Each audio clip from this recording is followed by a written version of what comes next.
Tommy. Welcome to my podcast in English now. Hey, it's nice to be back, just hanging out again, speaking the language that we know all too well and feels good to our heart, right? Yes, and we're gonna give the people what they asked for because immediately as this podcast came out in Lithuanian, I had two messages from Australia, uh, both of them from Australia, and they're both like, "Oh, Tommy is like, one of them didn't, one of them wanted to have it in English, and the other one recognized like, oh, it's sad, it's Lithuanian, and now I told them like it's Let's just do coming, it for them. I know it's one of coming. them already. I know who it is. What's up, Dan? Good to see you, brother. This one's for you. Shout out to Australia. I'm going there. I'm going there this coming Best week. place ever. Best place. I'm Best jealous you're place. going. It's amazing. Long trip ahead. Long trip ahead. So we're gonna give the people what they asked for, and we're gonna try to replicate, but not totally replicate. It doesn't have to be the same podcast that we did in Lithuania, but most of the topics will be the same. It just might be segueing to some other things that we both are well aware of, but mostly communication as we start off also in terms of your cultural background of 20 years in the US. The adaptation period of you and me feeling comfortable in that culture because of how much time. I mean, I didn't spend as much time as you did, obviously, but I did spend a good amount of time and live there and identify myself with the American culture, with the language. How do you feel in the English language compared to the Lithuanian language and your identity, your internal not compass, your internal, your soul? Like what's your language of your soul? Sure. No, it's a great question because it's almost that I spend half of my life in Lithuania and half of my life in the States. Now you can argue which one is the formative one. Is it the first 20 years or the 20 years after? Um, I probably think that the second stage of my life, 19 through 39 in the States was a little more formative because that was high school, end of high school, and then college, and then my first professional steps. So it's probably just a tad more formative from my professional perspective. But surely Lithuania, formed the person that I am. And as you said, man, I mean, when you speak the language, you kind of revert back to maybe how you were before you left. Now, not fully, but I do feel that sometimes that I'm like, oh, I'm swearing in Lithuanian or saying something. And then I'm like, oh, I kind of feel like I'm 17 again, right? I don't know if people have that same thing, but in terms of like even me speaking with my kids, it drives my wife crazy. But I do speak English sometimes with my kids because they were born in the States, and it's kind of like their language that they grew up with. And I feel like I connect with them better when I do that. And it's crazy. And I'm sure a lot of parents on this, who are watching this podcast will be like, "You're insane. Stop doing that. Speak your language to them."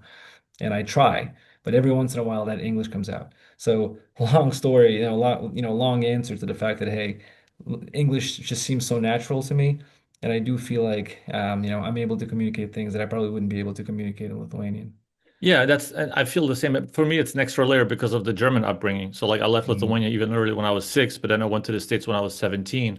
So I was like formative time in Germany, and then from 17 on, like the 5 years I spent there full time, and then back and forth with the Celtics all the time. Like it's the 17 to 22 was very formative and very like that identity I found myself in was I feel natural. It's just like the subtle nuances of the communication of the jokes that you can do, and you can, like you said, you can reach your kids quicker and easier when you have like this one couple of words that you express your subtle emotion much faster. And that from with my brother was born in Germany, so Hmm. he meant, and we naturally sometimes we speak like a couple sentences, a couple of words, even just here and there in German, and he's getting aggravated because he's trying to keep the Lithuanian language alive for himself, even though he's born in Germany, Hmm. and that's something that like the Lithuanian pride is still going to be there, but the identity that I feel in Germany and the US is much different than I do feel in Lithuania, and that's why it's always like not people that live there and come from a different country and live there long enough to understand that yeah, it is a different, like your soul has different languages that you can identify with. Sure. And you spent plenty of time in Boston also, so that's our common connection there as well. Hmm. Oh yeah. Oh yeah, I love that You town, still, man. you still feel a little home away from home with Boston? I do. Every time I come back, and I've been able to come back almost every year. Still have friends living there. Every time I step my foot on campus, I feel like I'm just kind of back. Yeah, I don't think that feeling will ever go away. I mean, it was such a big part of my life. And the city is really cool. Boston's cool. I know the weather is not amazing. People have their own misconceptions about Boston here and there. But I don't know. Every time I go and visit, it just feels like, it was a big part of my upbringing. Yeah, I mean it's like Lithuanian-like weather, Sure. but also the basketball culture is very Lithuanian-like. I mean, the basketball and sports culture in general is very prideful, and Yeah. it's a blue collar city. Green and So white, man. Green and yeah, white. There's a lot of connections for sure. yeah, we bleed green forever. It seems like it. Um, so like you had to stop. Also, that's one thing that I wanted to catch up on this podcast that I wasn't aware of the first podcast that we Mm. did. Your heart problem that you had, then you had to stop playing because there was uncertainty with how it could develop if you keep playing. How did that? Do you feel like that after? Because I had to stop playing. The thing I'm trying to say, like, I had to stop playing because of injuries, and I kind of like you still chase a dream, sort of that unfulfilled dream. Did you hmm feel like you had to like leave something behind, and then you kept you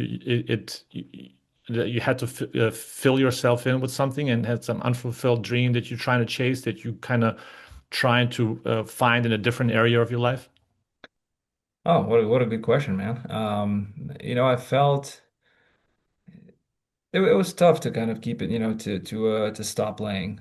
It wasn't easy. I mean, it was such a big part of my life growing up. I mean, I played my entire life, and at that point, when I realized that, hey, when you always try to do the best you can with what you're doing, and at that point, I felt with this heart condition, it wasn't like they told me like, "Hey, man, if you keep playing, something bad's gonna happen." But there was always a question when I was growing up. They were like, "Yeah," they would see something like, "Just keep monitoring that. Yeah, just keep monitoring." That's the worst when they tell you that. Yeah. Because when they tell you there's a problem, you can quit or you can say, "Hey, there's a problem. I know how to attack it." And if they tell you it's okay, then it's okay. But when they keep telling you like just make sure you come back, every year, keep monitoring. That one's you're just living with some weird anxiety, right? Yeah. So I had that kind of growing up. At some point they said, well, if you continue engaging in sports, I think the heart naturally gets bigger and the muscles obviously tense up. So I don't know. At some point, something could happen. That was the message I always had growing up. So that was one of those things where, it just always kept like weighing on my mind. And when I realized when that inflection point came, whether I should go turn pro, maybe. I don't even know if I had a chance to do that. But Mhm. if potentially I could try to turn pro and maybe play somewhere in Europe, that would always be a problem. I just felt like that's just not what I wanted weighing on my mind constantly. If I want to go and shoot around for 2 hours, put in some extra work, and I feel like I can't because of that, Mhm. then A, I'm not going to be that good. And then B, I'll always feel like, hey, maybe I shouldn't go as hard. So I don't know. At some point, I realized that, hey, my health matters more. My mental health matters more because of that. And I decided that, and not to say that I was going to be some amazing player anyway. It was probably the right decision anyway. Yeah, that's one thing that you will never know, right? Like and the way the cookie crumbled, it worked out for both of us because I like sometimes the injuries they work in like blessing in disguise. It's a funny story. Sure. Funny story. Disguise. I used to think that the saying was a blessing in disguise. In disguise up In there. disguise, That's yeah. great. I almost like it's like disguise. Oh my God! Like it took me a Yeah, couple of years to recognize that.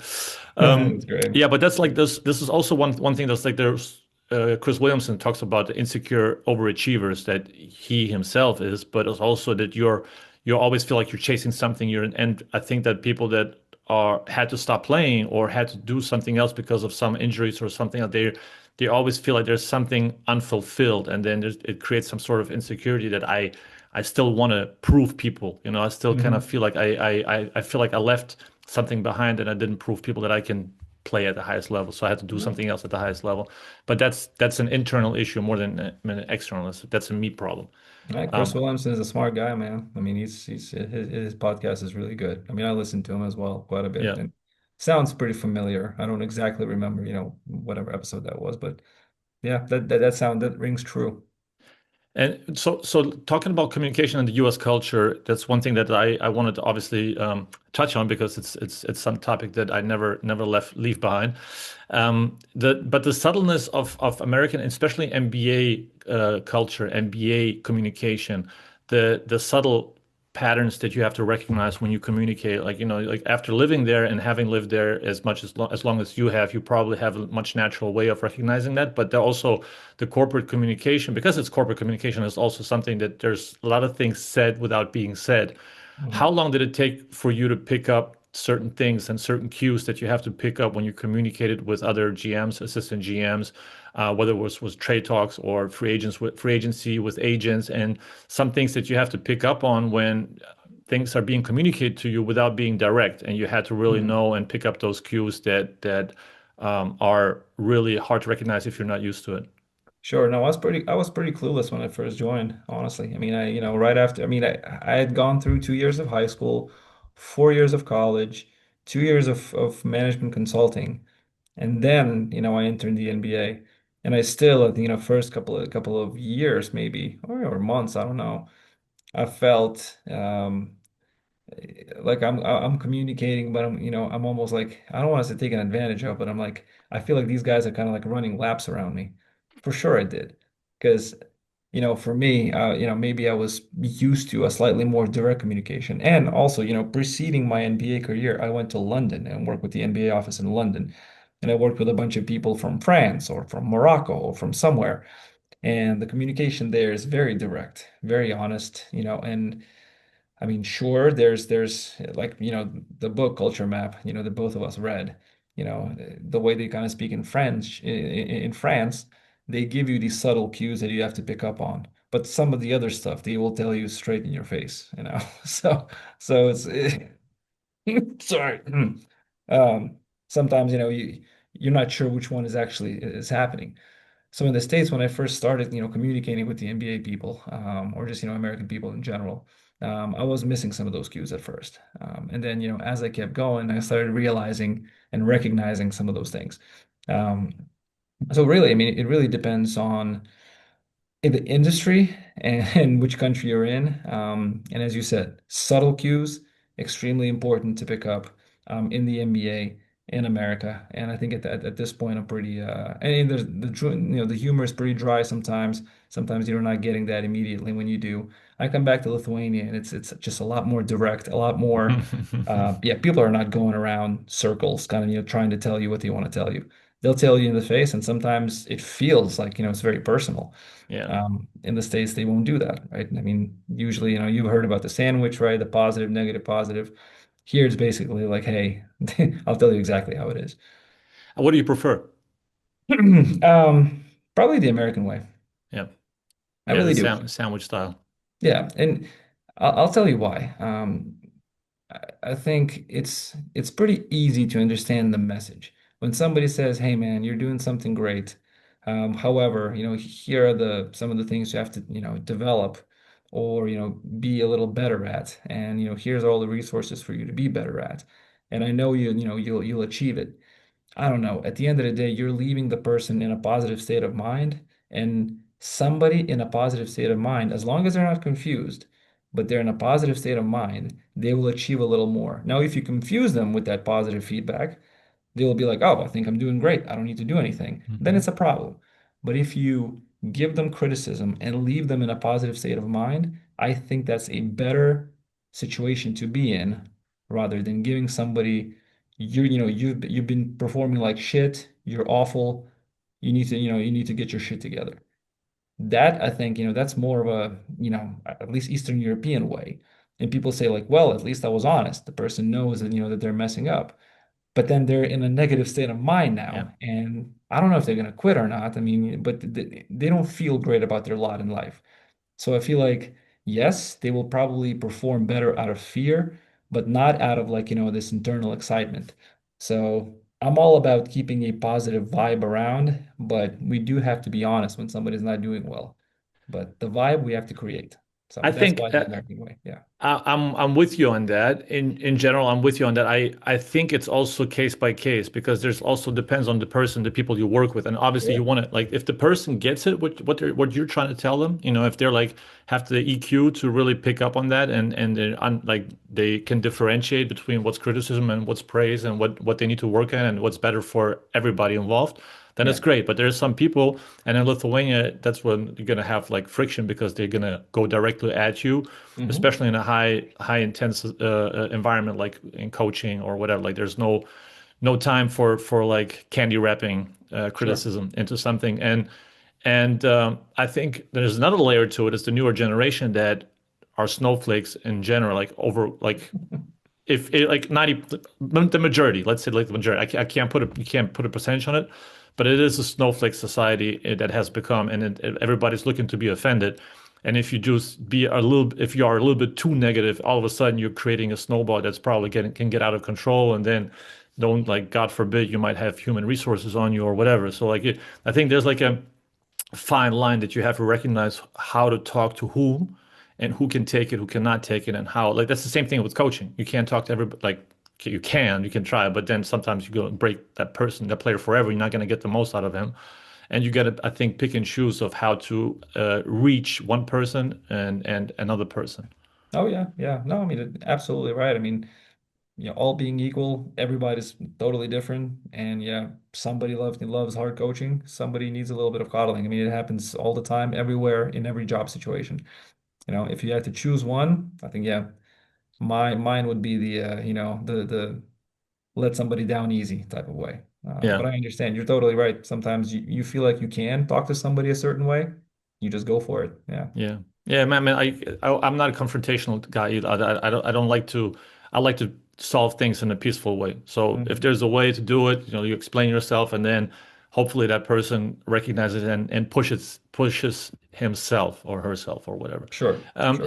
In those conversations that you used to have with in trade talks with other executives, what if you have some examples? Maybe what were some of those situations where you felt like you had to be really like have your feelers out and have your antennas up to understand of like what this assistant GM or GM is trying to tell you. Yeah. Specific examples would be difficult to understand, to remember. But you can feel like sometimes people are talking to you about something that's kind of unrelated. You feel like you're in a pretty good groove in the conversation. And then bam, like a direct question comes, right? Mm. So if you're not ready for it, you might just answer it immediately with, how you would think to answer. And then they end up getting that answer from you. Mhm. So it really is about kind of playing around with letting your guard down. It's an incredible skill that some people have. They end up drawing you into that conversation to a point where you feel like, oh man, we're just vibing here, back and forth, back and forth. And then boom, like, what do you think? Why did that player, not work out for you? Just like out of nowhere. And this is like that's an easy and easy question, but sometimes they would ask something a little more like, oh, that problem had a lot of, problems in the locker room, right? And then all of a sudden you feel like, yeah, if you're not ready for it, you'll spill the beans, right? So just have to be constantly monitoring what's going on. And that has happened. That I've seen, that I've been around, and to me. So just won't remember anything specific, but I know that some people are amazing conversationalists like that.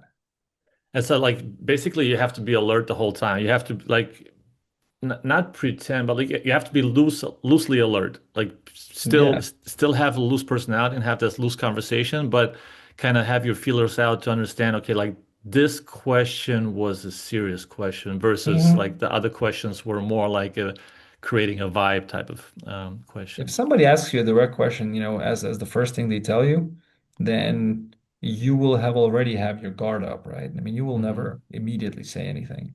But as they work you down in the conversation, and then they kind of, shoot an arrow towards you.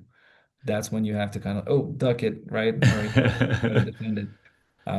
Just have to be, you have to be present in the conversation. That's basically it. Yeah. Don't lose sight. on kind of like what's going on in the conversation. It's very important to be a great listener and a great talker at the same time. And people are not amazing at the first, but they're really good at the second. Yeah, a lot of people like to hear themselves talk also, Yeah. and and We all fall into that. I mean, that's unfortunately that's the truth of life. People do love the sound of their voice. Not everybody, but a lot of people kind of feel like, the more they speak, the smarter they are. Look what we're doing. We're in a podcast. I was But gonna say though, when I have to listen to some of my stuff when I put the timestamps on, I my voice it just can't get used to it. I got used to it more than I in the beginning.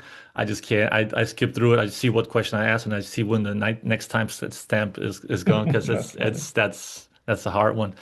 I found a quote actually that kind of sums this up, and coincidentally, yesterday after our first podcast was most important thing in communication is hearing what is not being said. Peter I like that. Peter Drucker. Um, Hmm. so that's obviously that's what we've been talking about the whole time. But if we what you touched on, like when you had a conversation and why this guy not work out, you were talking about draft workouts.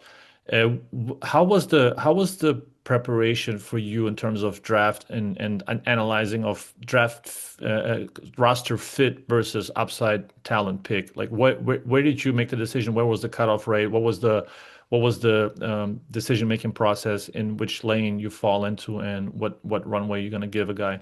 No, I mean it's when we say fit, it's more about what kind of runway you will give a person that you'll draft.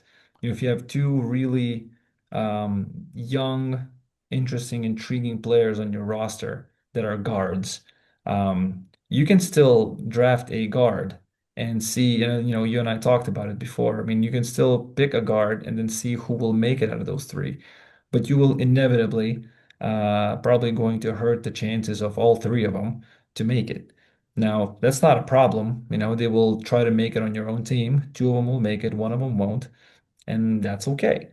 But if you have a guy that you like who's in a different position, and let's say you like it just as much as that third guard you were going to draft, you probably should pick that other position because they have a better runway to make it on your team. Hmm. Now, it sounds pretty basic, but sometimes it's pretty difficult. I think by and large, if the trajectory of your team at that point is a young team that's probably not going to win too many games, pick the best dudes and that's it, and just go for it, go with them. And at some point,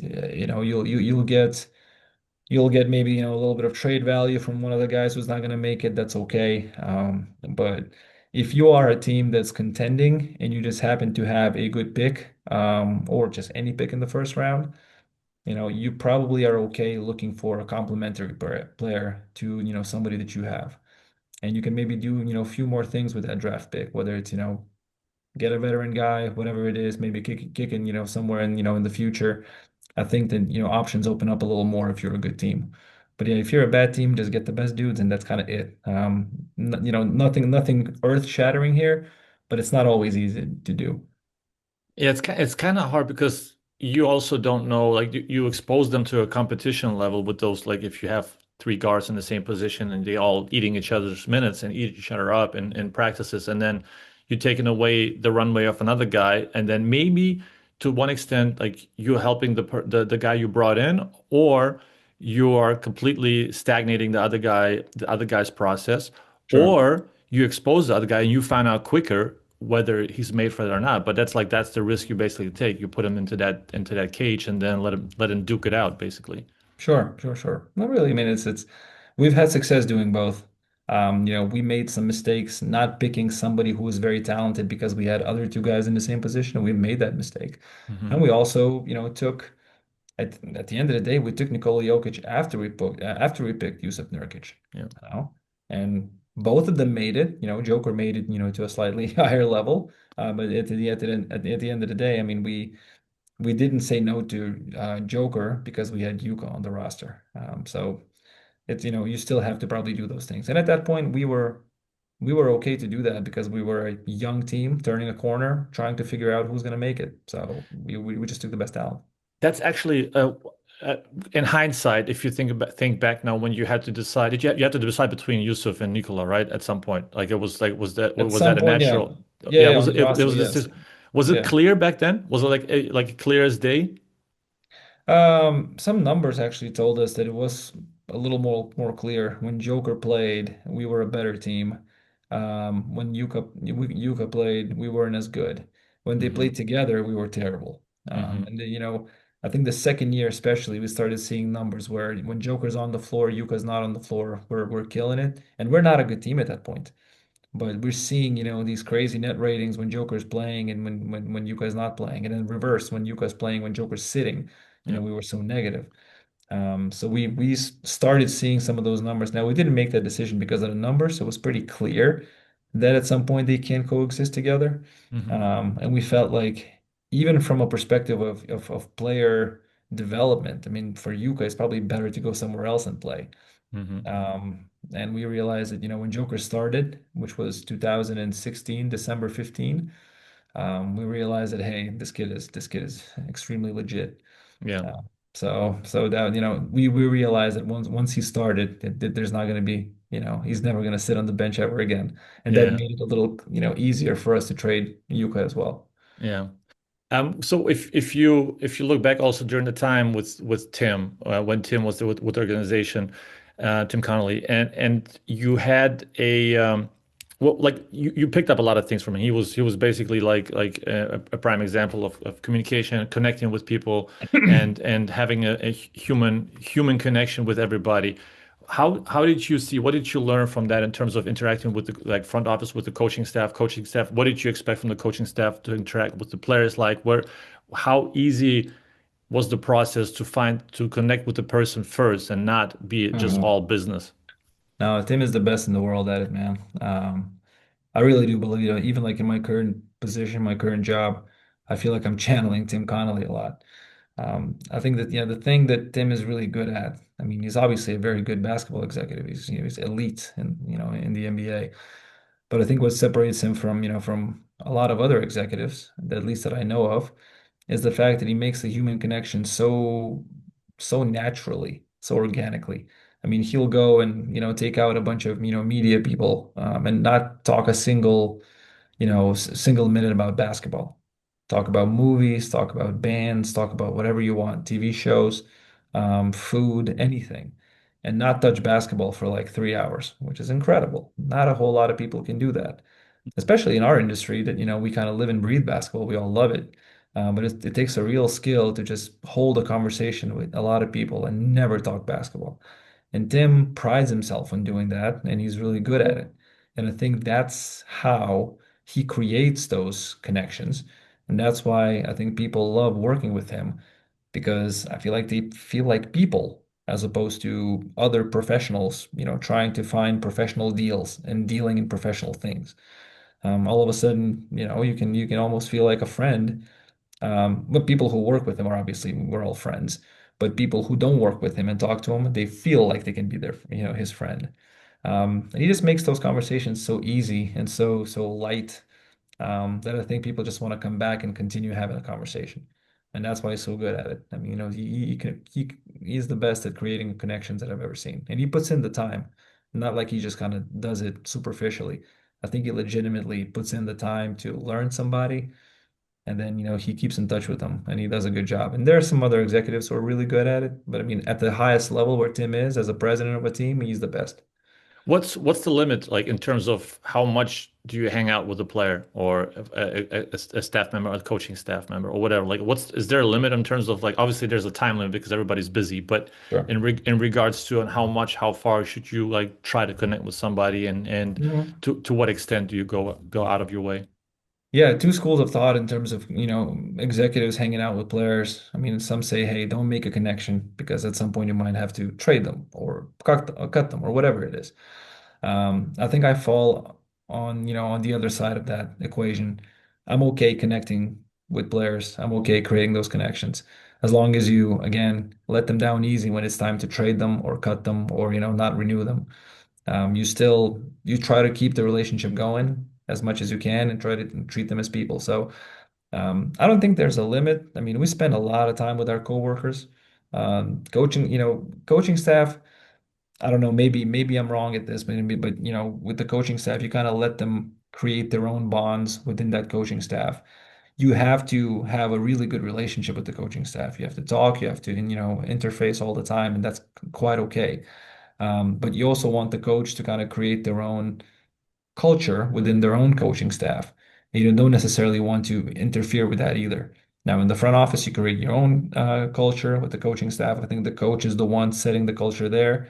Those two always have to interface. And then with the players talk both with the coaching staff and the front office. So that's another layer of everything. But the alignment has to be there. And you spend a lot of time together, so might as well, buckle up and continue having that relationship. And it better be a positive one.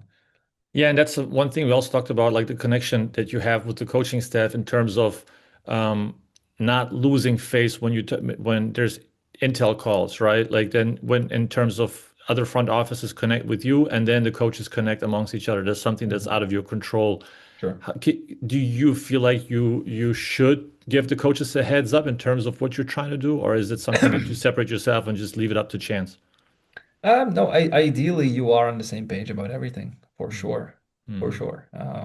If you're talking to another team's executive about a player, you would hope that the coach, who's talking to the other team's coaching staff, you guys have the same message. You don't necessarily need to rehearse it, but at some point, it would be a little strange if you have a very different perception of a player and the coaching staff has a totally different perception, right? I mean, hopefully you guys are on the same page about that.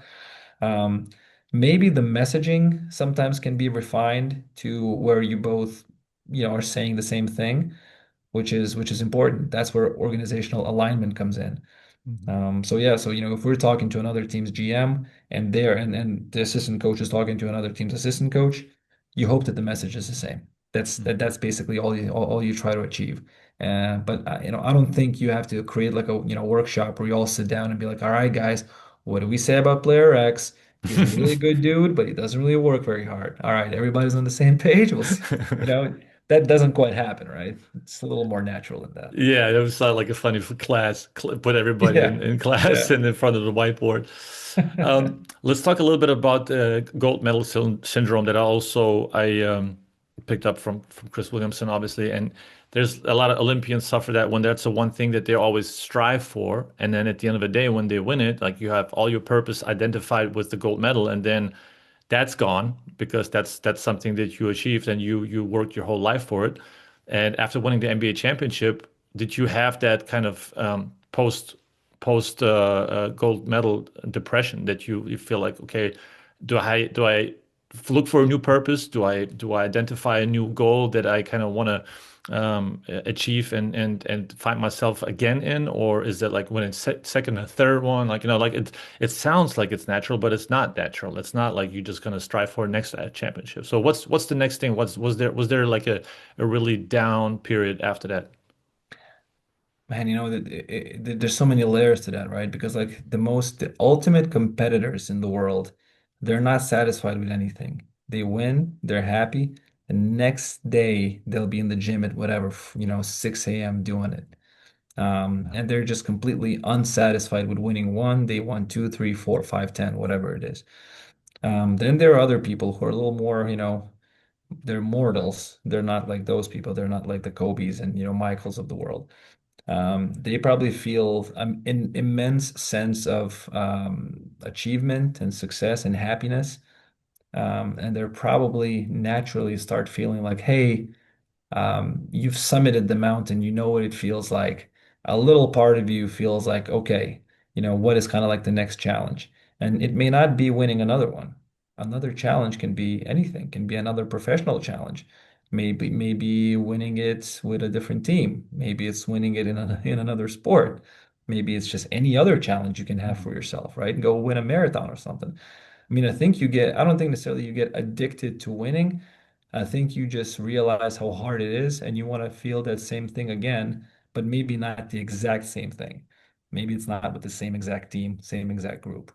So I don't know. For me, it was interesting because the next day, literally the next day after we won, we had a draft workout, Us which too. felt like, Us too. yeah, right.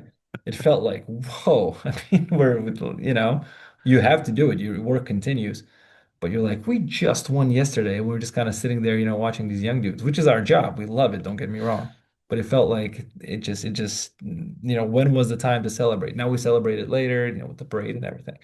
Um, but yeah, a little part of me was like, okay, a little part of me started reflecting on what we have done and how we can use some of those lessons in how we won the championship, how we can apply that to something else in life, not just winning another championship, but perhaps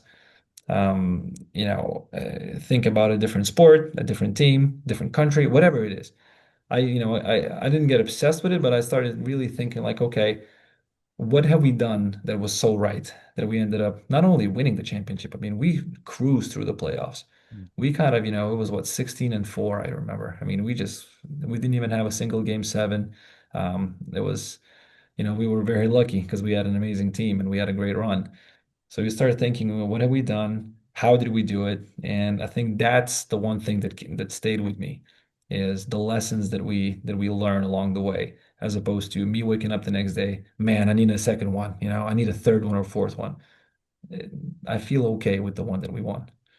Yeah, I think that's like it's a very human way to look at it also, and it's humbling at the same time, and it's like sure you can get obsessed with just chasing the next one and chasing another one and it's never going to be ending, but like you got to find a little something new to like new something new to learn and not something Hmm. new to hang your hat on again, and then let's do it differently. Let's try this. Let's have like some new lessons to pick up on. And I always look at it in a little bit of a like wider spectrum in terms of how much information I'm able to gather. And we talked about it last podcast in terms of like never arriving, always becoming. That's the Hmm. one that JJ Redick said in his podcast. And now I don't have the real like the original quote, whoever said it on here, but that's the thing that I think even with winning championship, yeah, you don't arrive. You're gonna become somebody new. You became somebody new after a little bit of not completely. You don't. Hopefully, you don't change as a person.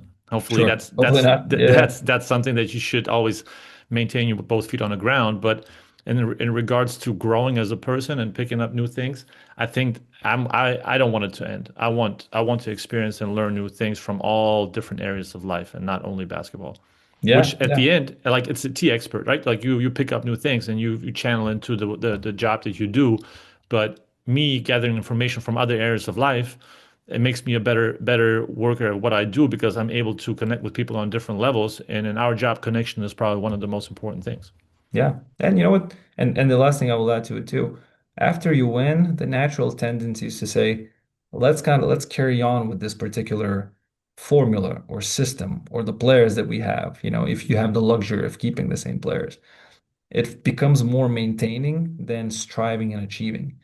Maintaining is not as fun. Maintaining kind of like, dulls your senses a little bit. Hmm. It almost makes sense to you never want to like break down the team that you won with, but usually it happens naturally, right? Players leave, whatever it is. And the new season is as trite and as cliche as it sounds. It's a whole new thing. It doesn't mean you're going to win again. Hmm. And all of a sudden, you have to treat it that way. Like what? We're past champions. Forget about that. What? No, it's as if it never happened, right? Yeah. Yeah. That's the only way you can actually achieve it again. So from that perspective, I mean, it's good. Then if you're able to kind of nullify everything in your head, then you Hmm. can start achieving again.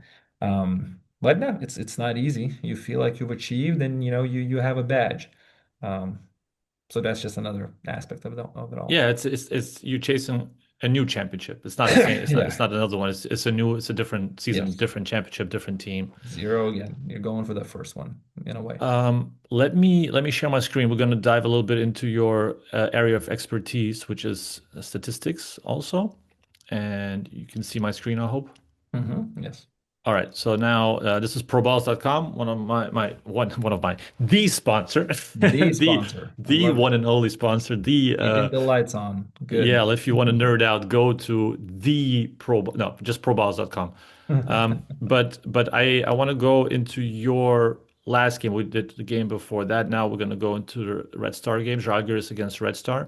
Mhm. Before we're going to dive, we're not going to go Cholet because that was just the most recent one. I'd Sure. prefer to go into EuroLeague game, if it's going to load, hopefully, because sometimes this is happening again. It says, "Aw, So snap." there you go. So here the box score you see. So if you have don't have advanced stats at hand, like if you have coaches at Mhm. halftime or after the game looking at the sheet and you have the sheet in front of you, and after the game, if you have just raw stats in front of you, what are the things you look for in terms of analyzing your win or loss? And this might be an easy one because you just blew them out. But in regards to, in general, statistics and things that you look for. I mean, I'm a big three point appreciator. The first thing that kind of comes to my head is just how somebody shoots. Yeah, I mean, how many threes we generated, how many we made, how many we shot. I mean, making is you can't control it, but I mean, like shooting them, you can usually control. For me, I was kind of brought in through the analytics world in the NBA. So I'm a big appreciator of math when it comes to basketball. So yeah, the threes I immediately check. I check the foul shots as well. I mean, how aggressive we were. I love offensive rebounds. I mean, if I could, I would just probably send all the guys to go, generate second chance points. So offensive rebounds for me matter. Now, if you make all the shots, offensive rebounds are going to be very low. And clearly, they're pretty low for us. So it's usually the offensive, rebound percentage that I care about, of all the missed shots, how many we actually ended up, coming back with. So Mhm. that I care about. And then, if you can maximize your possessions and just kind of like the number of possessions in which we end up shooting the ball, so that's turnovers, right? So, if we have few, that's a good thing for us. We had very few turnovers, which was nice. And we generated a 11 crazy assists. amount of assists. Yeah, those guys had 16. Yeah, we had 11. That's pretty good. So assisted turnovers, I mean, that surely matters to me. So yeah, three-point shooting, getting to the foul line, offensive rebounds, and then, not turning it over. Those are probably the first things that I see in a regular box score. And you said defensive rebound percentage. What's like apart from this box score, but in terms of what's a good number for you? For offensive rebound percentage, Oh, offensive rebound percentage. Okay. yeah, I would What's say a good? like, you strive for something around 30%. That'd be really good. Yeah. If you get that. All right, everybody, proballs.com. That's the place to be. And representing my sponsor. Talk about math. If you look back now when you were studying math, before we go into your current role with Žalgiris, did you have an idea like that this is going to be your calling card and it's something that you can connect with basketball when you like found a like affection for math? Not really. Not really. I mean, the time when I actually genuinely started thinking about kind of diving into analytics and using math for basketball was when Tim Connelly called and offered me the job. He kind of he gave me the job because we hit it off really well in during one of my business trips when I was in London. And once he hired me, I kind of thought that he hired me because of analytics, but he ended up just hiring me just because. And then it was pretty funny. He's like, "Yeah, why don't you do analytics?" And I'm like, "Oh yeah, perfect, amazing. We're on the same page there, baby. That's great." I mean, I was looking for a niche to kind of to be useful. One thing about, just jobs in general for me, I mean, uh, I need kind of clarity what I can provide. Just any job, man. I mean, if you're out there kind of like looking and you're not sure how you're contributing, that's not a great feeling. But I think the biggest thing that happened when Tim gave me the job, I was like, man, I'll contribute immediately if I just build out like an analytics system or department, within the Nuggets. So I could have done probably a better job or, whatever it is, but that was just my mission at that point. Let's build it out. And it was a cool wave to ride because it was just kind of beginning to happen around the NBA at that point. So that was pretty fun. There's another blessing in disguise. In the skies of Denver, man, the cloudless Yeah, skies of Denver, yeah. always We sun shining, the blessing in the skies when I just we landed there in love Colorado. the skies over here. We love the skies on this one. Yeah, Um, cloudy so skies in so Lithuania. so CEO of Confluence Valley. Explain yourself, Tommy. What is CEO of Confluence Valley? Explain this one, please. Yeah, no, so the job is it's a really cool opportunity. I mean, when I left the Nuggets, the guys from Žalgiris and Tesonet called and basically said, "Hey, come and join this group. We're going to put together a kind of sports and entertainment group that is going to try to do things obviously in Lithuania, but also move into new markets in Europe and globally. So Confluence Valley is a sports and entertainment group for Tesonet and Žalgiris Group. Um, Now, if somebody asks like, why do you need one? Why can't you just, do it under Žalgiris? I mean, Žalgiris Group, they have an amazing machine that they set up in Lithuania. Teams, whether it's basketball, whether it's football, whether it's futsal, there are, there's arenas and stadiums and the businesses they set up with partnerships and, and food and beverage. I mean, it's all very impressive. But the Confluence Valley, what it does is kind of connects the Žalgiris group and Tesonet and kind of, moves the whole vehicle, the whole machine outside of Lithuania. So the job for me is to kind of oversee that transition into the global atmosphere. And then, whether it's acquiring arenas in different countries, whether it's buying different sports brand franchises in different countries, whether it's investing in various sports groups or teams that already exist and, not necessarily taking them over, but maybe, buying stakes in them. That's the mission of Confluence Valley. We basically want to be, one of the premier European and maybe global sports and entertainment groups in the world. Interesting. So Yeah. if you like the experiences that you had with the Nuggets and then your personal experience in the US and in any level that you also worked with and also NBA office, what what areas of those experiences help you the most in this current job that you feel like you come already with a rich experience in certain areas Mhm. and that you can apply them immediately? And what areas of this new job, new role that you were like, man, this is like completely out of my wheelhouse? Well, that's, I would say the latter is the majority right now. Is for me to connect, I guess, my experience in a team running setting, right? I mean, I was in a front office, right, for 12 years. I think I understand how a team, a basketball team should be run from the roster perspective and performance perspective, analytics perspective. I Mhm. think I have a good grasp there. But when it comes to the business side, right, what ends up moving ticket sales? What partnerships we can create with this particular team that we have, this identity that we have, are there specific partners we go after? How does like venue management work and things like that? All of that is new for me, 100%. And I'm super lucky to be, learning from people within Žalgiris Group who have been doing this for a while. And they do a great job here. I mean, we're one of the few teams in EuroLeague that is actually profitable. Yeah. Um, so, learning from them every day. I try to kind of bring my own perspective when it comes to, I mean, I was somewhat exposed to the business side, in the NBA, but certainly not as much. My expertise is primarily in roster building and salary cap and things like that. So, for me again, it's all a learning experience. But I think as you and I talked a lot, I mean, it's connecting people, connecting the dots on a macro level, just saying, hey, if we want to do this, how does it affect that? I think that is perspective that kind of comes naturally to me, and I think connecting with people comes naturally to me as well.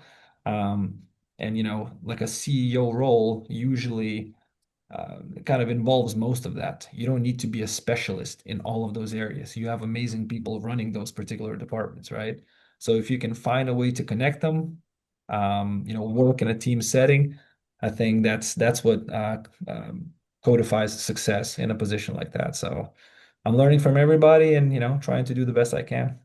Yeah, it must be cool. Like just have different impulses, like you have such a like now steep learning curve in terms of picking up new things that you can completely expand your knowledge on a wider spectrum, Sure. which like you will grow tremendously, just not a professional, but as a person as well, just because you will interact with so many different people in different areas that you're gonna pick up in so many different new cues that sounds exciting just because of the growth and learning opportunity. No, 100% right. 100% right. I mean, it really is. It has been amazing, dealing with everybody, and it's been as you said, professionally and personally. It's been Yeah. fantastic. So one of the tools also one of the areas is the AI tool that that is going to help Žalgiris as well as other teams, hopefully in the future, to analyze statistics properly. And you're building your like Žalgiris, you're involved with the building process and applying it and helping coaches apply it to the team, to the roster build up, to the analysis of opponents as well as yourself. Can you explain a little bit of what that tool, how far the tool is, how advanced it is compared to regular statistical databases in Europe, which are not so much, not as far expanding as NBA because of the camera data that's missing still most of the time in Sure. Europe. Yeah. So how do you guys build this tool out and make it really like next level for European standards? Yeah, and Lithuania is such a advanced country when it comes to everything tech. Whether it's when it comes to IT, I mean, Lithuania is incredible. It's one of the top countries in the entire world, kind of dealing with that. And I mean, it's because of companies like Tesonet.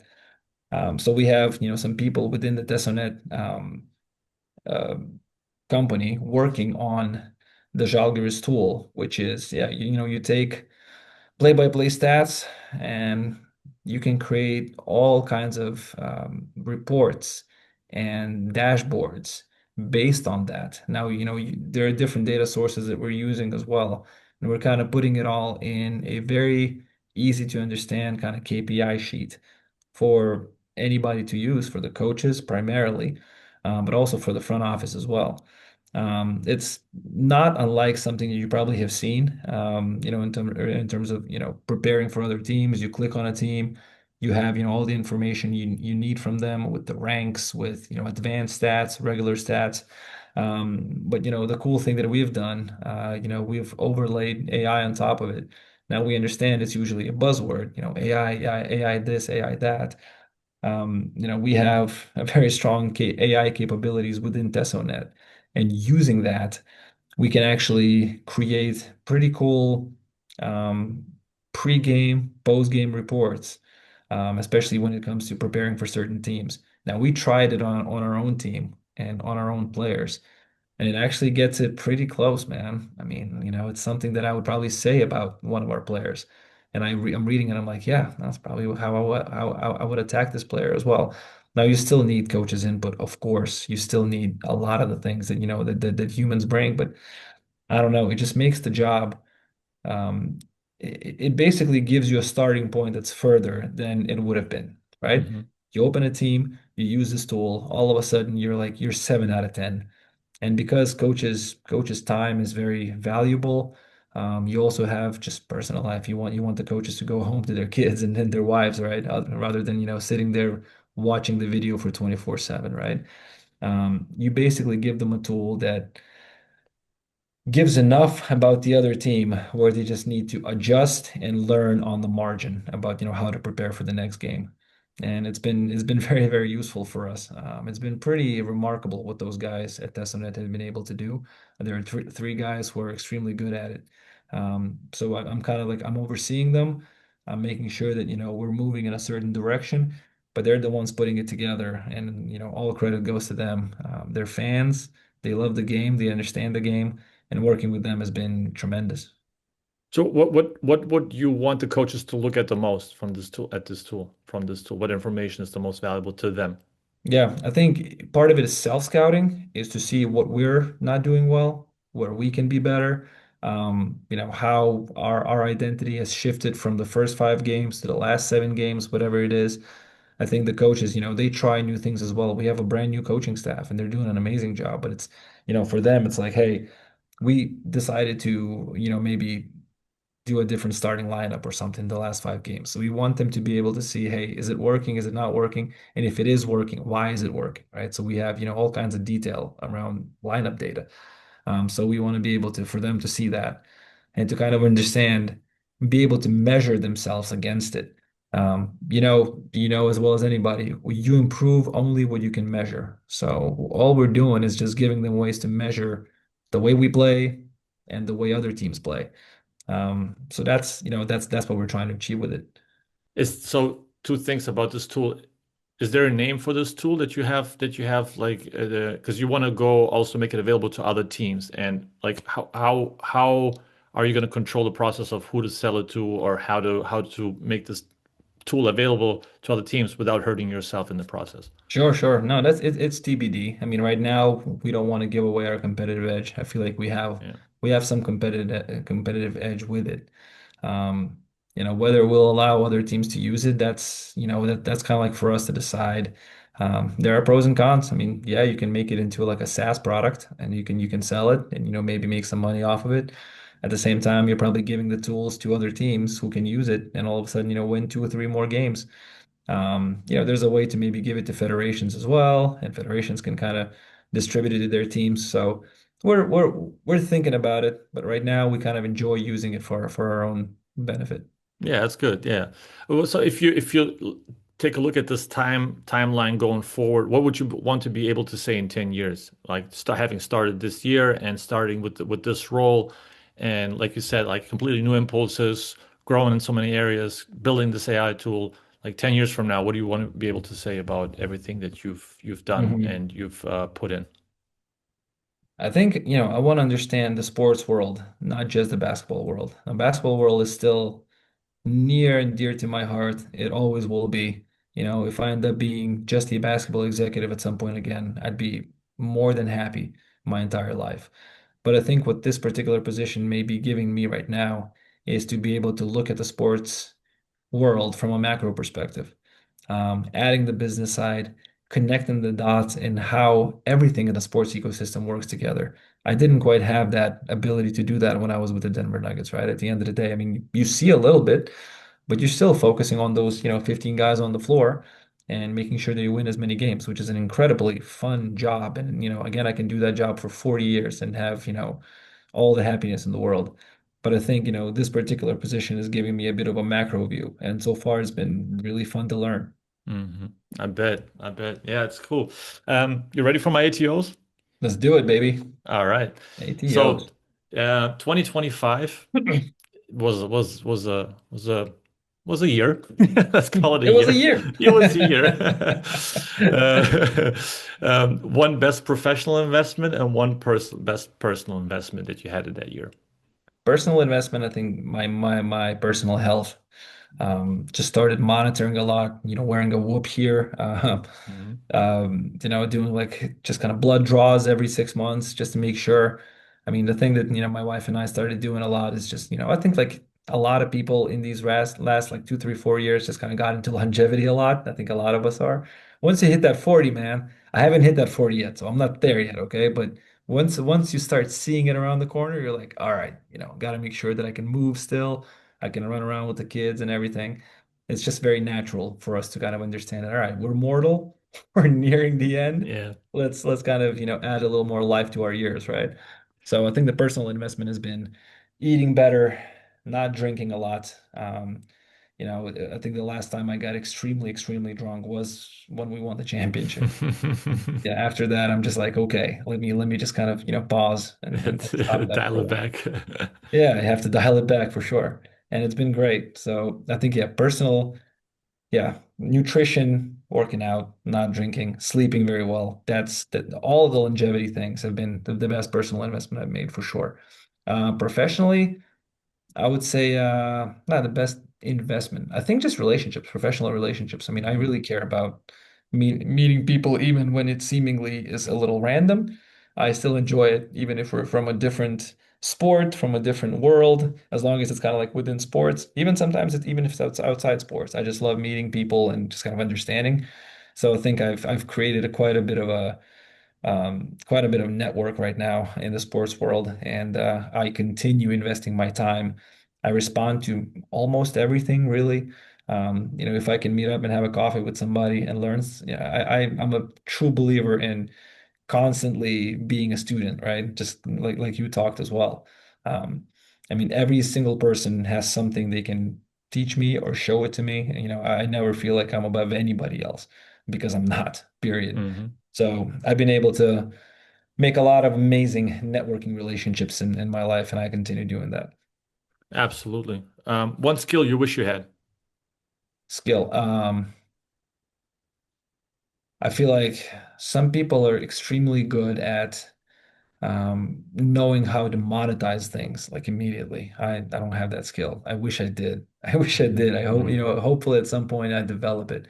But you talk to some serial entrepreneurs sometimes, who build 20 companies. I haven't built a single company in my life. Mhm. And they have like, oh yeah, you just do this, and that, boom, scale it, and here you go. I'm like, my God, wait, what? You know, I'm the I same, yeah. right. I wish I had that ability. And hopefully, at some point with people that you and I know, hopefully we develop that. But I Yeah. need to learn how to do it. Yeah. What's your personal best note-taking system? How do you take notes and remember the best? Started doing this thing that sometimes it works, sometimes it doesn't. I need to become better.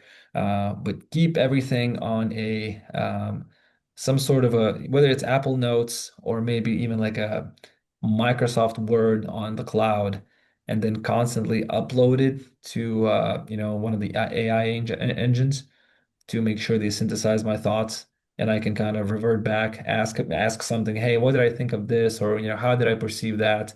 What do you think is, how can I be looking at this better? And it kind of gives you some ideas. Just like honestly using AI to make our own thoughts better. I need That to is find a better way to do that, but that's my thought, and I'm trying to do it. so just like double click on that one, like Tim Ferriss likes to say, let's put a Yeah, pin on, let double click on it. sure. You copy the notes from the note-taking Apple Notes, whatever, into Mhm. the AI. It synthesizes the thoughts for you. Then you copy it back into that note, or where you put it. So the way I do it now is there's literally a Microsoft Word document that I have in the cloud that I can access on my phone, right? It's on Dropbox. So Hmm. open it there, add some thoughts, whatever, whatever. Sometimes they're professional thoughts or personal thoughts. And I call it a mind dump. I just kind of put thoughts in there constantly. I Hmm. try to date them as well, but put a date behind it. And then you save it, boom, boom, boom, save it. And at some point, if I do need some sort of a recall for a specific idea, I would just upload that doc and then ask AI about whatever I need to be asking about. What did I think about a specific idea? What, how, if you remember, like, last month I was thinking about this. What can you kind of tell me that I can look at differently or whatever it is? I don't copy the answers into anything. I just get an answer from AI, and that's good enough for me. That's It's good a good enough. So, idea. so you leave it Maybe I there. should copy the answers. Maybe I should copy the answers somewhere. I don't know. Maybe I should put it back into into the mind dump and Yeah, label that's like AI answers. Yeah, exactly. Like that's the thing that I was thinking of. Like, what's the next step of that? Like taking those AI answers, synthesized for you, ready to be used in a different way. Like sure. just and then you don't want to lose that. So maybe you create a different folder or a different Sure. document with the synthesized thoughts of that part that you wanted to Yeah. know. You Or know? maybe you just act on those thoughts, and that's it. Maybe you act on the answer, and then Sure. that's it. That you got what you needed. But I do like the idea of maybe keeping the answer somewhere as well. But I need to find a better way. Maybe you just label it right and say AI answer is this, and then you Yeah. continue with your mind dump. That'd be Yeah. fine. Yeah. Any even with recency bias, any like learning tools, books, channels that you can suggest follows on Instagram or on Twitter, X, what do you feel like people should follow or know more from? Yeah, I mean it's the whole stoicism movement. I mean I'm pretty big on that. Ryan Holiday, William Irvine, Donald Robertson. Those are like the Stoic guys. So those are really good. Always good to kind of refresh. I get back into it and just like read Ryan Holiday's book again and again every couple of years, I want to say. So Hmm. I do that. Um, Dario CEO, Modern Wisdom, of course. Huberman Lab sometimes. Huberman gets a little like, like 4 hours sometimes. You're like, whoa, it's a long one. But his is really good. Peter Attia's stuff with longevity is pretty good. Um, Trying to think.